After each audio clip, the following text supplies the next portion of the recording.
আগামীকাল শনিবার ৩০শে মে ২০২৬ Tripura Santiniketan medical college ও হাসপাতালের ওপিডিতে থাকবেন জেনারেল মেডিসিনে অধ্যাপক ডক্টর স্বপন সরকার, ডক্টর মৌমনা দাস, ডক্টর সাগর সাহা এবং ডক্টর রবীন পাল।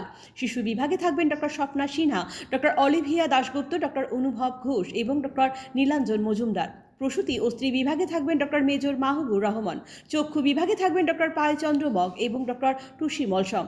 ইএনটি বিভাগে থাকবেন ডক্টর প্রাণগোপাল দত্ত এবং ডক্টর শান্তনু রায়। অ্যান্টিডায়াবেটিস বিভাগে রয়েছেন ডক্টর মঞ্জুরি সূত্রধর।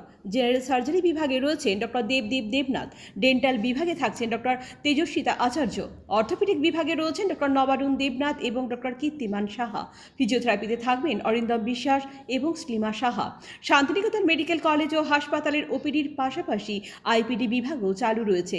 আইপিডি বিভাগে আয়ুষ্মান ভারত পরিষেবার সুযোগও উপলব্ধ রয়েছে। জেনারেল মেডিসিন, জেনারেল সার্জারি ও চোখের চিকিৎসা, এই তিনটি বিভাগে আয়ুষ্মান কার্ডে স্বাস্থ্য পরিষেবা দেওয়া হচ্ছে। আপনার স্বাস্থ্য আমাদের দায়িত্ব। বিশেষজ্ঞ চিকিৎসক, অত্যাধুনিক যন্ত্রপাতি ও উন্নত পরিষেবা মাত্র 10 টাকার বিনিময়ে আপনারা সপ্তাহে সোমবার থেকে শনিবার প্রতিদিন সকাল 9টা থেকে বিকেল 5টা পর্যন্ত এই ওপিডি বিভাগে বিশেষজ্ঞ চিকিৎসকদের কাছ থেকে উন্নত চিকিৎসা পরিষেবা আপনারাও নিতে পারবেন।